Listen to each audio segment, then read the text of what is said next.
Third Vampire Studios presents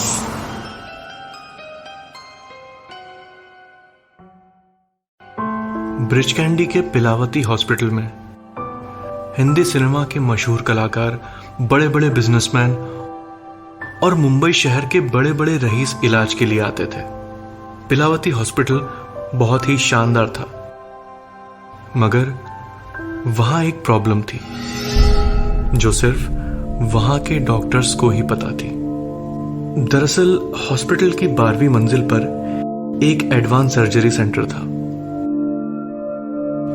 वहां पिलावती hospital के बड़े से बड़े सर्जन्स ऑपरेट करते थे, पर उस 12वीं मंजिल पर एक राज था जो सिर्फ उन सर्जन्स को ही पता था। जब भी वो कोई सर्जरी खत्म करते और अपने सर्जिकल इंस्ट्रूमेंट सामने की ट्रे में रख रहे होते, तब उन्हें कोई जोर से एक टपली मारता। वो झट से घूमकर देखते कि हमें इतनी जोर से किसने मारा होगा, पर वहां कोई नहीं होता था। अगल बगल में जूनियर डॉक्टर्स और नर्सेस होती थी। सब अपने काम में लगे होते थे। सारे सर्जन्स हैरान और परेशान होते थे कि आखिर हमें सर पर इतनी जोर से टपली किसने मारी।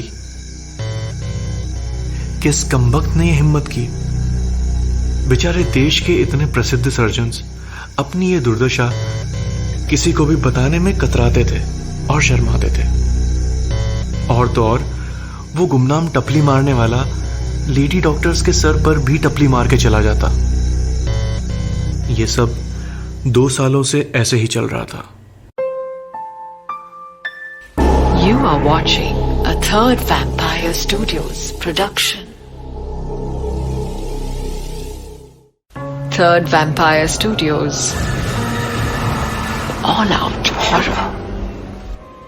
दरअसल बात यह थी कि 2 साल पहले उस हॉस्पिटल के एक सर्जन की लापरवाही से एक 21 साल के नौजवान लड़के ने अपनी जान गंवा दी थी। एक सीनियर सर्जन ने उस लड़के के पेट का ऑपरेशन करते वक्त गलती से एक कैंची उसके पेट में ही छोड़ दी थी। सर्जरी बिल्कुल मामूली थी, लेकिन उस सर्जन की इस गैर जिम्मेदाराना हरकत की वजह से वो कॉलेज में पढ़ने वाला लड़का अपनी जान गंवा बैठा। उस लड़के की आत्मा भटकती रही और गुस्से में वो उसी हॉस्पिटल की उसी 12वीं मंजिल पर उसी ऑपरेशन थिएटर में सभी सर्जन्स के सर पे पीछे से टपली मारता, उन्हें ये याद दिलाने के लिए कि कहीं वो किसी पेशेंट के शरीर में कोई औजार तो नहीं भूल गए। For more delicious horror bites, hit like and subscribe to our YouTube channel. You will, won't you?